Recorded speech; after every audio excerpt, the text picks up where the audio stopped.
Okay, so today we're going to talk a little bit about DAZN and what you're doing with observability. But before we do that, I guess it'd be a good place to start with just a bit of background for those that don't know about DAZN, the company, what it is you do. So DAZN is, depending on how you measure us, the world's largest over-the-top sports broadcaster. So we are internet only, although we are carried by some satellite channels in countries where the internet was a challenge to our operations. But we provide sports broadcast to North America, in Canada and the USA, Italy, Spain, Germany, and the whole DAC region, Japan and Brazil. So we carry things like, if you want to watch Serie A in Italy, that's we have every single one of their matches on our platform. We have a lot of La Liga and Formula One in Spain, Formula One and J League and Japanese baseball in Japan, NFL, NBA, and boxing in North America. In fact, boxing is worldwide. We have a big deal with Matchroom. We have Anthony Joshua on the books as one of our fighters. So we're how well you know us and if you've ever heard of us kind of depends on where you live. You mentioned us in Italy. Everybody knows us because everybody in Italy watches Serie A. It's just the truth. But if you mention us in the UK, unless you're a boxing fan, you may not have heard of us. If you are a boxing fan, you probably have. Okay, and I mean, every company heading towards digital transformation is the phrase, and so IT is important for them. But I'm guessing the nature of your business, IT infrastructure, is sort of doubly important. So can you just give us some idea of, I won't want to dwell necessarily on the downsides, but how important things do go, what can go disrupt you, and therefore just how critical is your IT infrastructure? Yeah, I mean, so obviously nobody cares if the help pages fall over particularly, but everybody cares if broadcast stops working. And more so when you're in the middle of a match with 2 million concurrent users on the site.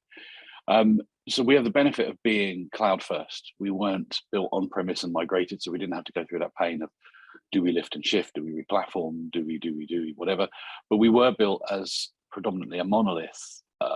Essentially some money met a company, a third party, and decided to see if they could solve a problem with sports broadcast, and they did, but they did it in quite a monolithic way.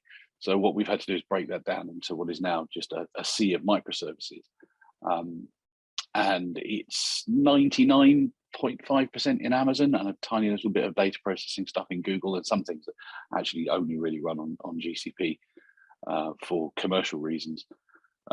So we haven't struggled with a lot of the digital transformation in the old-fashioned sense of worrying about moving it from on-premise HPs in a rack to cloud, because cloud is very generic. We were built there first, but what we have had to do is sort of unpick a monolith and turn it into something a little bit more agile, a little bit more sort of small and easy to release features to and fixes to, and get our in that way we've managed to get our release volume up quite heavily, because we don't have to release a ton of stuff every time we do. And in terms of observability specifically, has that been part of the journey since day one, or is that something you sort of discovered or worked out was important to you at a later stage in the process? So every company is on a maturity circle, right? So where we started out, to give you a little bit of background, is like many companies, we recognize that there are certain things that we do again and again and again, no matter who you are, no matter what you're building. And those things fell into a team called platform. So we built this platform team out, and what they basically did was look after all the stuff that everybody does, which is predominantly AWS. And then they said, we need to have somewhere to observe what's going on, because when this stuff breaks, we need to know about it, we need to alert on it.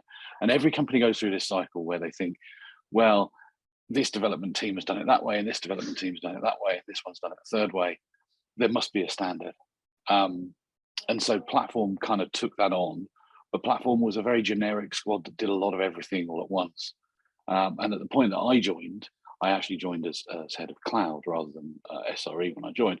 But that was the point at which platform deliberately fragmented itself and said, okay, so we should look at the developer experience of how code gets from the developers onto the platform, the cloud experience itself, so how we do AWS, and reliability, so how we observe and react and respond, so how we build reliably, observe dips in reliability, and respond to those things. So owning things like the incident process, post-mortem process, which I really should rename to post-incident review, because post-mortem implies a death, and we didn't die, we just had a hiccup. But so that's where SRE was born. And back then we had a multitude of tools. Some teams did things their own way. Some teams had their own Grafana instances running. It's horrifying. We had, even in SRE, even in platform, there were different tools for different jobs. So we had one that did sort of APM and graphing of the application performance, but another one that did logs. And so one of the key goals of SRE over the last couple of years has been to just consolidate all of that down into one standard tool set. Now, obviously, paging is still done in PagerDuty, because what do you do? Got the top right, industry leaders. There isn't really much you can say about PagerDuty other than it just works.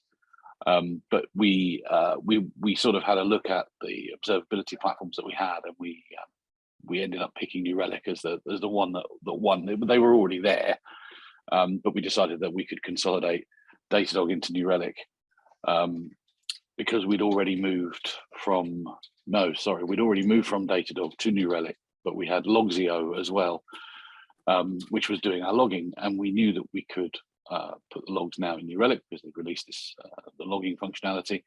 And the whole point of this is people talk about single pane of glass, and it's a bit of a cliche, but it is true that when you're in an incident, you don't want to be hopping backwards and forwards between pages and apps and services to go and look for something. You want to be able to say, okay, show me the graphs. Okay, so this is what's going wrong. I've got latency in this SQL query in this section, right? So what are the logs? And you click a button and it takes you to the logs, and you can see what the service wants you to see. And you can do that diagnosis all in one place, which is great. Other than that, you have to go, okay, so switch windows into Logzio, and what's the service name in Logzio? Is it the same as the service name in New Relic? Possibly, maybe not. And that sort of fragmentation, it's a maturity thing, as I say, right? I think most companies go through some level of this kind of chaotic, fast delivery. To get things out the gate, you've got to move fast, and you don't always think, maybe we should have done that differently back in the day. Well, it's too late now, so let's now go and look at the whole world and fix it. And this is predominantly what we're doing with New Relic, is to say, we have one place, we have one standard, therefore everything can go to New Relic quite simply. And we can link you from your end user, the browser plugin that's running on your end user's browser, all the way through the front end, the API gateways, down into the middle tier, down to the back end, to the database itself, back all the way back up. We can see that journey from end to end, which is really vital for us, because as a microservices company, our development teams tend not to think about anything but themselves and their immediate neighbors. So a team right at the back will not be thinking about the team right at the front that's presenting data from them. They'll be thinking about their upstream and downstream dependencies only, really. When an incident happens, it's not always clear to them where they are in that process. You know what I mean? You don't always know who's depending on you. We have solutions to fix all of this. But New Relic is one of those views of the world that says we can actually see the customer journey from end to end. And in terms of the journey, I mean, was it yourself was the champion? Who sort of decided observe it, and also sort of part two? I mean, AI ops seemed to precede and then observability. So did you start in what I'd call the AI ops era, and now we sort of morphed to observability? I'm just interested in when you got involved, and who drove the project and said this is what we need to do, or if you can share that. So the move to New Relic was a commercial decision made by my boss, because there was no SRE head of at the time. I was still in cloud at the time, but the rest of the work has been done by the team. So we have a dozen very, very good engineers, and we are hiring, probably, because we always are hiring. So come and join us if you want to come be an SRE. But generally speaking, the way we approach product is we don't have a product owner per se. It's kind of me. I wear two hats. I am both a VP and a product owner at the same time. So it's on us to decide what SRE at the zone should look like. And we do that by spending a lot of time talking and listening to our customers. I'm in Poland right now in our office in Katowice. And this afternoon, I'm meeting the engineering manager community here just to literally talk about what we've done in the last 6 months, what we're going to do in the next 6 months. And that's how we define our product roadmap. And one of the clear things for us was that in incidents, because we are also attendees at every post-incident review, we could clearly see the lag in problem recognition that's caused by having to bounce around between, your logs are over here, your metrics are over here, you've got your own personal dashboard that does something that you could quite easily do in New Relic, but you didn't. So, we realized quite quickly that fragmentation of tools was slowing down the time to identify the incident, which kills your MTTR totally. There are other problems in this space that we're fixing later this year to do with standardizing the way we raise errors across the organization, which feels like such a fundamental thing. But again, 80 teams, 800 engineers, there are at least 801 different ways they do errors. So we are all about standardizing. We're all about reducing the time to resolve an incident. Yes, we're about reliability in the build phase, but we're talking about observability for now in a reactive sense. So we're all about basically trying to keep the journey when the fire alarm goes off, to keep the journey as short as possible to finding out where that problem is and what that problem is. Now we talked a little bit there about reactivity, but we're also talking about proactivity as well. So another thing we often do is we say to engineers, look, you can see where the bottlenecks are in your performance here. You can use this tool with APM and the browser plugins and things. We know the customer experience and we know where it's slow. So you can use that to fill your backlog, right? So if you know you have a problem, it might not actually be causing an incident yet, but it could be improved. We do a lot of work finessing, shall we say, the application by using the observability data that we have to see where we can do things faster. And I'm just interested, well, because you say, I think most of your IT infrastructure is you're using AWS. Yeah. And I know that there can be issues in getting visibility in the cloud. So I'm just interested how that works. I mean, are you in total control, if you like, of what you've got in the cloud, or do you rely on a little bit of AWS sort of giving you some important information? How does that work? Yes. So one of the benefits and the curse of cloud of using cloud is that you don't give a damn about the tin that's underneath it. So we are not, for example, going to see system temperatures or voltage ranges on physical equipment. But by the same token, the way that the service is architected, it doesn't matter. It doesn't matter if we lose a physical Amazon box falls over with a few of our containers on it. It doesn't actually matter if an availability zone goes. In fact, we've lost entire regions. And survive because where necessary, we do multi-region active. So AWS does emit an awful lot of metrics for us, which is very, very good. So we can see how the underlying tin is performing. But generally speaking, we also emit custom metrics. So obviously you've got, if you're using a load balancer, if you're using an API gateway, for example, you'll have things like response rates. You'll be able to see whether what your response codes are from the gateway. All of these things are emitted into CloudWatch by AWS and then picked up and sent to New Relic. Or they can be emitted directly to New Relic if you don't want them in CloudWatch. Again, this is part of the maturity cycle. Right now, we're looking at CloudWatch as a cost rather than a benefit because it doesn't really do anything for us that New Relic can't do. So we're working on solutions to try and cut CloudWatch out of the loop completely.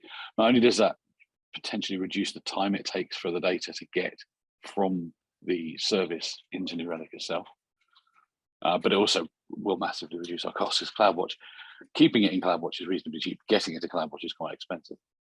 But yeah, so we've really, I don't think we've ever hit a problem we couldn't observe properly in AWS. It fundamentally just built into the way it works. The observability is quite good. And just in terms of measuring sort of the before and after, although it's not after, it's a continuous, I understand, a continuous sort of improvement process, but are you able to sort of give some indication of, again, without giving away company secrets, what might have happened in the past and what you've been aware of, whether it's just better feedback from customers that the overall performance of your services, but what sort of metrics are you using to find out where things are working better? That's a very good question. We don't actually have the customer feedback in our hands as much as you would think. We tend to rely on data. So what we do have is we have a tool called Alexandria, which is basically a system of record for change. But because we have, again, because what platform is all about is building standards, we have a standard way for you to build a service that includes a thing called a manifest. And the manifest defines your service name. And then we use that manifest via an API that we've built to do things on your behalf. And one of those things is when you release, we catch that release and we pass it to Alexandria if you have the GitHub action in your workflow. And Alexandria basically keeps a system of record of change. But what Alexandria also does is tells other tools that change has happened. So for example, it will put a deployment marker in New Relic and another one in PagerDuty. And we have an engine outside that calculates all your remaining error budget, tracks your SLOs, and then pushes that data to New Relic. So it's all observable in one place, it's just not calculated there. But what that allows you to do is say, okay, I expect this change to decrease the response time by, I don't know, a fifth, 20%, let's say. You can see the metric on a New Relic dashboard. You can see the deployment marker going, you can see the before and after, and you can see whether you've had the desired effect or not. So it's good for things like making sure that a release has done what you said it was going to do, but also testing that it hasn't blown everything up, because you can set a New Relic query language query up in advance of your release. And you can say, this thing should always return this value. And if it doesn't, then my release is broken. And then you do your release, you run that query. And if it doesn't return that thing, you can roll your release back automatically. And it gets you to that point where you don't have to wait for a human to notice it's gone wrong. You don't have to wait for the page to go off. You can just use New Relic, do the deployment, use New Relic again. Does it still work? Yes, fine, fantastic, off we go. If it doesn't work, then you can just roll it back. And this is all about trying to avoid risk of release, which is a major thing for us this year. When you're a small company, when you're a startup, you don't have a lot of customers. Go fast and break things. The old Facebook way of doing stuff kind of works, because you're gonna upset just a few thousand customers maybe. But we're at the point now where we have several million customers online at any one time, and breaking things during those periods is just frowned upon. So our releases obviously all change.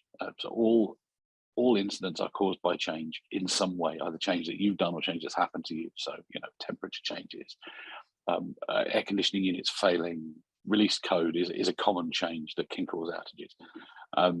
And we're aware of that risk, and we're trying to de-risk that by things like blue-green releasing, releasing behind feature flags, and as I say, automated rollback if you can't do those two things. And in terms of the personnel who are now sort of able to access the observability platform, I'm interested, was there any resistance, suspicion as to what's going on, am I going to lose my job, which is maybe a classic or something, but also, is it improving, rather than individual humans being under stress, having to look at, as you say, vast amounts of data logs and thinking where the hell's the problem? Are they actually, more relaxed about life, and whether mental health improve, whatever, because they trust the tool and it's helping them do their job faster and more effectively? Yeah, we employ vanishingly few people whose job it is to do observability. So when we put New Relic in, there was no pushback on it at all. I think the only challenge was that obviously anytime you do something like you take everything out of Datadog and put it in New Relic, you've got to rebuild all your dashboards from scratch. You've got to redo all your, any alerting you've got has got to be redone. There's always a pain, a cost of migration, which is just something you have to bear. So we try not to do it too often. But integrating logs into New Relic, for example, was an example of where we said, this is simply going to make your life easier. 3 o'clock on a Wednesday morning, you do not need to be trying to remember what the URL for Datadog is when you're in the middle of, solving an S1 incident. Well, you should have them at 3 o'clock in the morning, but, so predominantly we've just sold it to the engineering community, who are the main users of it, as exactly that, a single view of the world that you can use to see everything that's going on in your application at any time, night or day, and you can react to it. The operations teams, globally operations teams, are really happy with the idea that they can go in and just see anything anywhere. We have a very democratic approach to data in design, where, not customer data obviously, but operational data, we tend to just say anybody anywhere can see it. Anything that needs to consume the data from New Relic can come and consume it, and anybody who wants to go and look at it can. Literally every person in Active Directory in the zone is also in New Relic and can log in and use it. They're free user accounts because they generally shouldn't be using it. People in HR probably don't need paid user accounts in New Relic because they're not building observability, not building dashboards, not using apps. But anybody who just wanted to go and have a nose around, like if the CTO gets bored tomorrow and wants to go and have a look at how replay service is working, why would he? But if he did, he can. So putting that data in the hands of people, especially the smart engineers that we have here, tends to drive good behaviors on their part. It tends to let them be able to take one quick look at something and say, that looks sticky, that looks broken, that looks wrong, we should fix that. Let's put a ticket in the backlog, get something refined to go and have a look at that problem.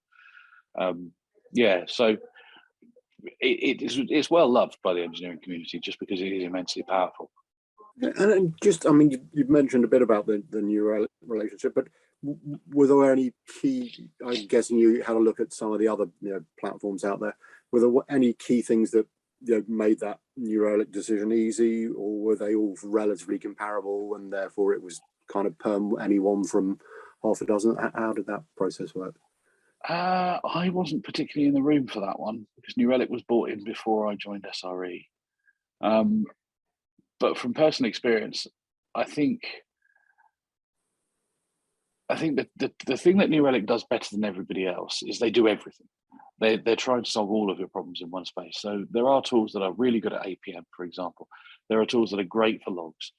And what New Relic is it's a cliche, I'm going to keep using it, this single pane of glass idea that everything that you want to observe is in one place.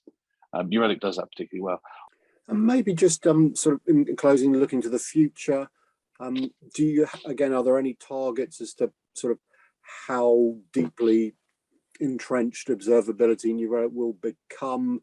I know the sort of the end goal fabled bit like the single pane of glass, which perhaps has finally arrived, but is this completely sort of automated, no human intervention. So before you even know there's a problem, some AI has solved it for you, and you etc. Is that your sort of journey, or where do you think observability will take you? I guess is what I'm trying. It's an interesting question. We'd all love to just sit on a beach drinking margaritas, watching the platform run itself, right? But I don't see that anytime soon. The first thing we want to do is take what we've done for the Italian regulator and scale it globally, because it's a solution to a problem much bigger than just Italy. Fortunately, because of the nature of our observability, actually all of the data we need to do that is already there. So we can turn that on. It's literally a cosmetic tweak to the Pathpoint front end that says, give me a drop down so I can see by region or something like that. We haven't designed it yet. And we also want to push out, it monitors 3 key performance indicators for us, but there's a lot of stuff it doesn't look at. So there's no performance indicator around sign up, sign in, payments, things like that. Now we know they're working because we know the individual services are in New Relic and they're alerting when they fail. We get that. We want to move the SLO engine into New Relic when that's ready. We spoke a little bit earlier on about de-risking things, and I think that's what we're all about. Is instead of, generally speaking, when you put in observability platforms, you're looking for incidents, you're looking for failures, which is great, but it's reactive. You're too late. You're shutting the door after the horse has run off. What we need to do is say, how do we make sure, as far as humanly possible, that you've taken all the risks out of your service, that you're not going to fail in any weird and wonderful way? And can we use the observability platform to monitor those things? Can we say, for example, you're behind a feature flag, you have 75% of your error budget left, which gives you 2 hours of failure, less depending on what your SLO is. You have had no failed releases in the past 7 releases, and there's 30,000 customers on the site. So actually, if you release right now, you probably won't fail. If you do fail, you have lots of error budget left. And even if you go through your error budget, there aren't that many customers on the site. So there can be a risk score associated with that says you can release at this point. This is kind of the second half of this year. That's the piece that we're working on, is to say, essentially it's called cab avoidance, right? We don't want to have to ask permission to do changes from a team of people that aren't necessarily coders. and wouldn't necessarily understand any more than the system understands itself. We know when sporting events are on because we broadcast them. We know how many customers are on because we measure it. We know when your releases fail because Alexa tells us whether you've rolled back or not. We know when you've had incidents because PagerDuty tells us. So all this data, by the way, is all in New Relic, as well as itself, but it's all also contained in New Relic, so it can be pulled into NERCL queries and pushed out as a score that says the risk of you doing this release right now is, say, 3 out of 10. So go for it, it's fine. And we can then say arbitrarily anything under 5 out of 10 doesn't need a review. Anything between 5 and 7 needs just a tick box from a principal engineer, and everything 9 or 10 needs the CTO to sign off or something silly like that. Because if you want to do a release in the middle of 2 million customers online when Bundesliga and Serie A are both running, and you know 5 out of your last 6 have failed, and you were the cause of the last 2 S2 incidents, you're going to need the CTO to say something about that, right? I don't think the engineering manager will be enough. Honestly, I don't think you'd do it, but you know, you never know. So getting all of that that business observability into the platform and getting data out of that to make us more reliable. It's in the name, right? It's reliability engineering. It's not fix it after it's failed. It's don't fail, please. Try not to fail. We know we will, and we're ready for it when it happens, but we should be trying harder not to. And yeah, just to that point on the business side, do you think they will sort of reap the benefits moving forward and therefore appreciate more what it is? As you say, I'm not saying it sounds like you've got a fairly, should we say, integrated operation, but what you're doing with observability will help increase that collaboration and mutual understanding, as opposed to the business folks maybe thinking, what are the IT, you know, what are the IT guys just done for me or not done for me? Can you see it helping that? I think, again, it's about democratizing data. So what we basically then say to the CXO, the board of directors, or the head of operations, whoever wants to come and look at it, is, you know, this is the average risk of a release over this period. So let's say 6 months ago, if you took a week, the average risk was 4 out of 10. And last week it was 2.6 out of 10. So we can see a trend over time of less risky releases as we've gone to the teams, taught them how to do it better, taught them how to use, you know, all the tooling we've built. We're predominantly fairly risk-free anyway. Yes, we have outages, and when they do go down, they tend to be quite high profile, because annoying sports fans is a very, very easy way to get yourself splashed all over Twitter. And you know, kudos to them for sticking with us while we fixed the problem. But in fairness, we are not a high-risk site. We don't generally do very risky releases very often. But being able to see over time a clear lowering of risk is something that will make anybody with C in their job title happy, because they're all about the customer experience. They're all about keeping the customer happy, and removing the risk from your release process genuinely will reduce the number of incidents we have caused by releases, and therefore will make the customers happy. And all that data, again, I don't want to say the New Relic word again, but it's all in the observability tool. So we can see over time what's done. Now, we only have something like 30 days retention in New Relic, but New Relic ports its data out to Snowflake, and Snowflake stores all of that for generations. So we'll have that data over years to see how much more reliable we are over time. Okay, well, I've taken up a lot of your time, and Craig, I'm very grateful. It's been very enjoyable and insightful. So thank you very much indeed. Thank you. It's been a pleasure. Thanks very much.